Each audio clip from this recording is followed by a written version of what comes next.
Money had weight. It had shine. You could even bite it to check if it was fake. For thousands of years, across different continents and different empires, humanity agreed on the exact same premise. Gold and silver were the measure of value. The value of a coin was the physical metal inside it. No one trusted a piece of paper. What you trusted was the reality of the metal in your hand, that unmistakable weight in your palm. The silver a farmer received in exchange for selling his wheat was something that truly existed, that could melt, that could be weighed. When a blacksmith forged a sword, the coin he received was the direct equivalent of hours of his labor. Labor was turning directly into a tangible reality. This system worked for 1,000 years. It financed wars. It kept empires standing. Its only flaw was transportation. In 17th century London, merchants realized that keeping gold at home was dangerous. Goldsmiths already had sturdy vaults. Merchants started entrusting their gold to them, paying a small storage fee in return. In exchange, the goldsmiths issued a receipt. This paper proves that this amount of gold is in my vault. Over time, merchants realized that instead of retrieving heavy gold from the vault and hauling it across town, it was far more practical to simply trade this paper receipt from hand to hand. This is the exact moment paper money was born, as a representative standing in for physical gold. A slip of paper that fit into a pocket was now equivalent to a wagon load of coins. Then the goldsmiths quietly discovered something. Not all the gold in their vaults was ever demanded at the same time. Not everyone showed up on the same day to withdraw their money. Some didn't return for months. They had idle, unused capacity sitting in their vaults. These goldsmiths began printing receipts for gold that did not exist. They started creating on paper more wealth than they actually owned. Historians trace this turning point back to 1633. One of the earliest known goldsmith receipts dates to that year, a quiet revolution that went entirely unnoticed. This was the world's first modern bank loan, and at the same time it was the original sin of modern banking. This small discovery altered human history. It transformed banks from simple storage services into an empire capable of conjuring money out of thin air. Every new loan given to a merchant was imaginary wealth existing only on the page of a ledger. The system held because as long as trust endured, no one questioned the physical backing. Only if everyone demanded their gold at the exact same moment would the lie collapse. Money slowly mutated from a tangible asset into a shared belief. It was still tethered to gold, but that tether was a rope growing thinner and weaker by the day. One day this rope would snap, and the moment it broke, humanity's trajectory would shift with a shockwave still felt 3 centuries later. You can join us on this journey as we trace the truth by subscribing to Frame. A hammer, by its nature, is an extension of the hand. It serves the will of the artisan, submitting to their rhythm and skill. With the Industrial Revolution, this fundamental relationship was inverted. Man became an extension of the machine. When steam engines entered factories in the late 18th century, the nature of production changed forever. The craftsman who once worked at his own pace in a workshop was replaced by a laborer enslaved to the relentless rhythm of the machine. A worker no longer crafted a product from start to finish. He walked into a factory and turned a single gear for 12, sometimes 14 hours a day. 5-year-old children crawled under textile looms to clear broken threads. Their tiny bodies fit into narrow gaps adults could never reach. Man was no longer a creator. He was an operating expense. The architects of this change were the factory owners. They bought the machinery, supplied the raw materials, and captured the profit. The worker was left only with his labor, priced not by value but pegged to the bare minimum needed for biological survival. Karl Marx defined this collapse in a single concept: alienation. The worker could not wear the fabric he wove. He could not afford the iron he forged. The fruit of his effort was stripped from his hands and directed into someone else's pocket. The equation was ruthless. More was demanded from the human so the machine could yield higher output. In return, the laborer received less. Factory smoke blackened the skies and descended into the slums, breeding disease and misery. While industrialists lived in sprawling estates, worker families packed into single-room shacks sharing a single water tap. 2 entirely different worlds existed under the same sky, crossing paths only at the factory gates. Yet humanity could not remain silent forever. By the mid-19th century, strikes erupted outside factory walls. Workers organized for the first time, forming trade unions. In 1848, Marx and Engels channeled this fury into a single rallying cry: "Workers of the world, unite." As those words left the printing press, they spread through worker tenements across Europe. Streets filled with unrest, factories ground to a halt. Under political pressure, governments were forced to introduce child labor laws, banning the employment of children under 9 and capping working hours. The establishment learned a crucial lesson: you cannot silence humanity through sheer force, hunger, or the whip indefinitely. Suppressed rage inevitably boils over. The only way to neutralize this resistance was to redirect it entirely. At this exact crossroad, history forged a new weapon: the manufactured desire to consume. March 31st, 1929, Easter Sunday in New York City. Young women walk down Fifth Avenue, holding cigarettes and lighting them in unison. The press reports this as a spontaneous women's liberation movement. But behind the curtain stood a master strategist the public never saw: Edward Bernays. Bernays was the nephew of Sigmund Freud. For the first time in history, he weaponized his uncle's psychoanalytic theories for corporate profit. The American Tobacco Company had presented him with a market problem. Women did not smoke in public due to deep-seated social taboos. Bernays consulted psychoanalyst Abraham Brill, who revealed that, on a subconscious level, cigarettes represented masculine authority. Bernays engineered an idea: sell the cigarette not as tobacco, but as an identity. He branded them torches of freedom. The campaign was a massive success. The New York Times ran the story on page 1. Smoking ceased to be a simple habit. It became an emblem of female empowerment and modernity. Within a single year, Lucky Strike sales surged over 300%. Bernays had manufactured not a product, but a desire, designed not from genuine need, but on a psychoanalyst's couch. This was the birth of the modern consumer society. Before Bernays, advertising was informative: "This soap cleans." After Bernays, advertising became a psychological promise: "This soap makes you desirable." The product was relegated to the background. What was being sold was status, identity, and belonging. It was no longer about what an object did, but who it made you feel like. By the 1950s, fueled by post-war economic expansion, this formula saturated every corner of daily life. Neon lights and department store windows captivated shoppers. A refrigerator did not merely preserve food, it signaled superiority over your neighbors. A car was no longer simple transportation, it announced class ascension and independence. Shopping malls became modern temples where people gathered not out of necessity, but to satisfy artificial cravings. Here was the brilliance of the system. The old tools of coercion were obsolete. There was no need to force citizens to work. Provided with a compelling desire, they volunteered willingly, needing no whip to run. The worker was now a dedicated consumer, returning every dollar earned straight back into the machine. The populace was convinced to consume endlessly. Yet a major obstacle loomed. The world lacked the endless supply of money needed to fund this infinite appetite. Soon an architect would figure out how to invent it. August 15th, 1971, Sunday evening.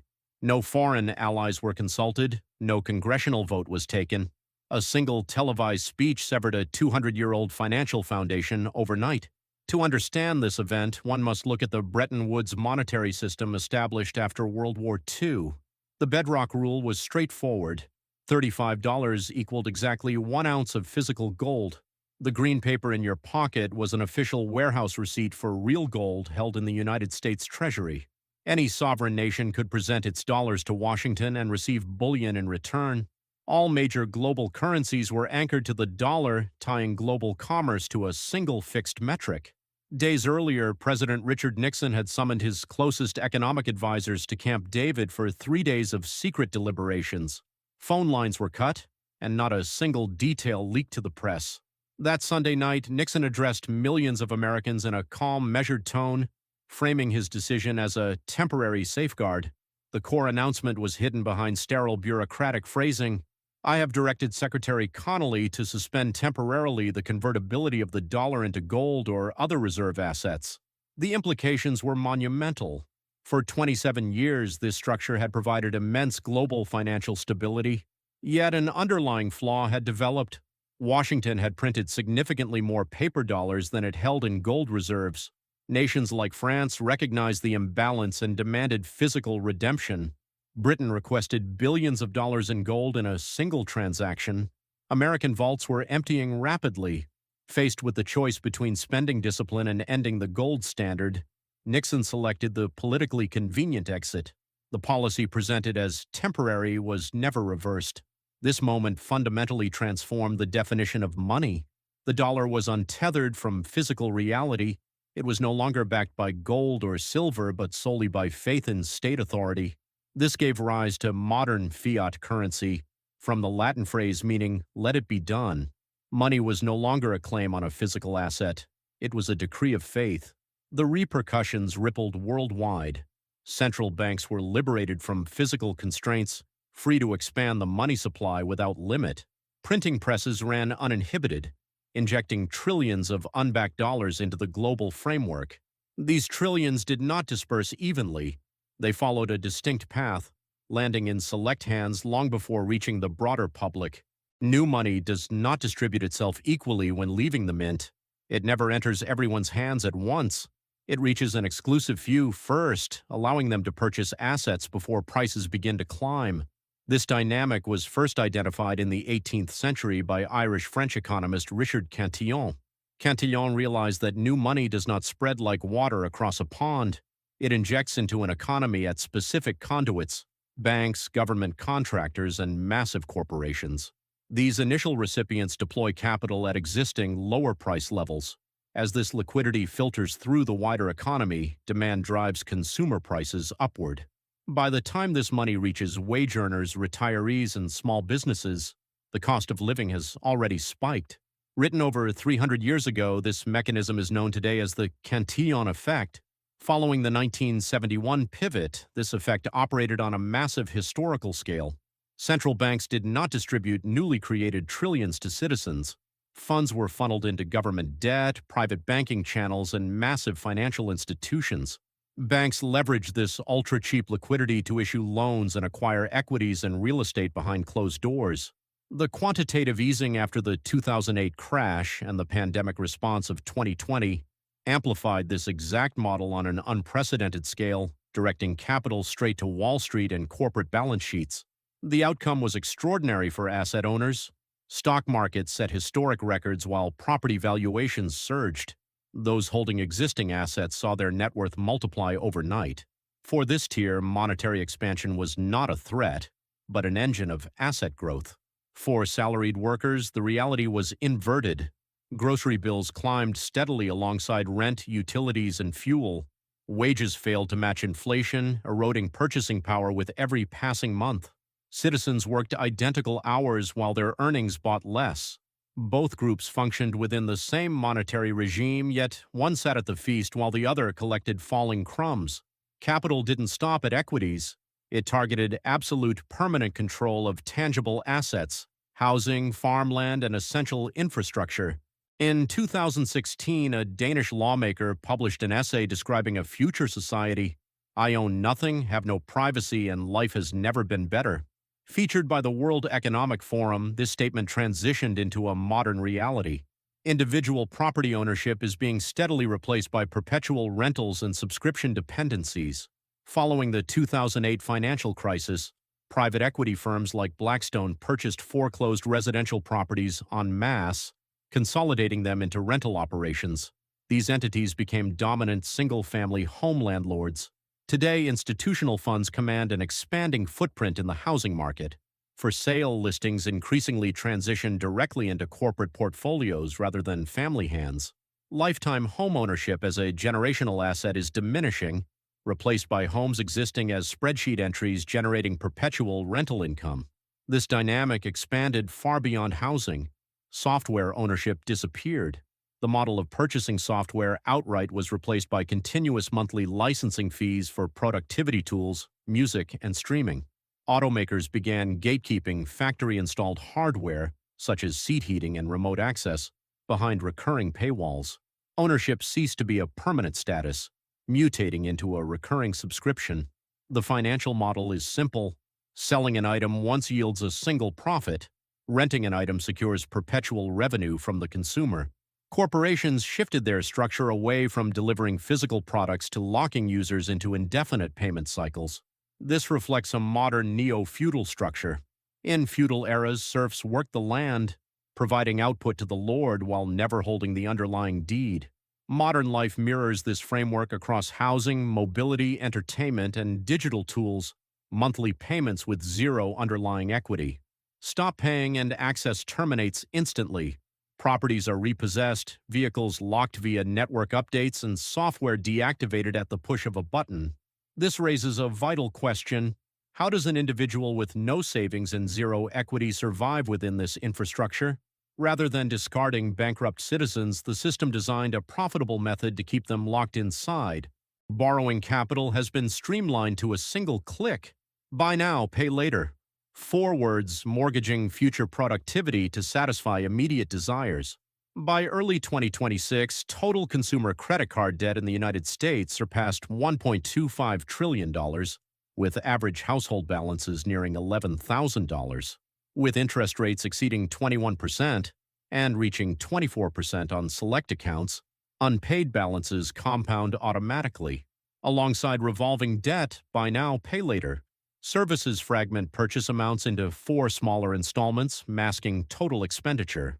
Studies indicate over 40% of users incur late fees, relying on short-term credit to bridge paychecks. This is deliberate design. Instant acquisition delivers a dopamine response, masking future financial obligations. By reducing the psychological friction of transactions, platforms bypass the mind's natural resistance to high prices. Merchants gladly pay elevated processing fees because installment financing significantly boosts transaction volume, pushing consumers to buy items they cannot afford. Yet the primary expense of consumer debt is not monetary interest. It is personal time. An indebted individual cannot resign, refuse extra demands, or challenge working conditions. They accept lower compensation and longer hours because obligations loom at month's end. Whether looking at exhausted commuters or workers staring at monitors late into the night, the underlying principle is identical. Debt does not require physical chains to enforce compliance. Manufactured consumer demand, financed through personal debt, runs without interruption. Direct fear of authority has been replaced by anxiety over billing notifications. The invisible tether of financial obligation functions far more efficiently than historical servitude. Physical containment is unnecessary when an endless cycle of recurring bills maintains compliance. And the final stage of this framework is moving directly into our data, habits, and digital identities. During a digital currency pilot in China, distributed payment vouchers carried strict expiration dates. If unspent by a predetermined deadline, the balance evaporated automatically, forcing an immediate 90% spending velocity.